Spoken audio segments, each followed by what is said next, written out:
Hello and welcome to this tutorial. In this video, I'm going to show you how you can use ChatGPT for essays. Now, the easiest way to use ChatGPT for essays, but also the most dangerous one, is by just typing, "Can you write me an essay?" Make sure you know, let's say, about Macbeth. Let's say we're speaking into the topic of English. This is going to write you a normal essay about Macbeth. Now, English can be very tough, so one of these could probably get you full marks.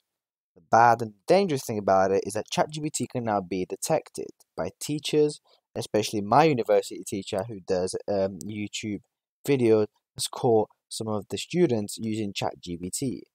There is a detection AI, which we're going to go in a bit higher in a bit more detail in the most upcoming video. But for now, making sure they use these essays thoroughly, making sure that you rewrite some of your own stuff and you do not copy. Thank you so much for watching.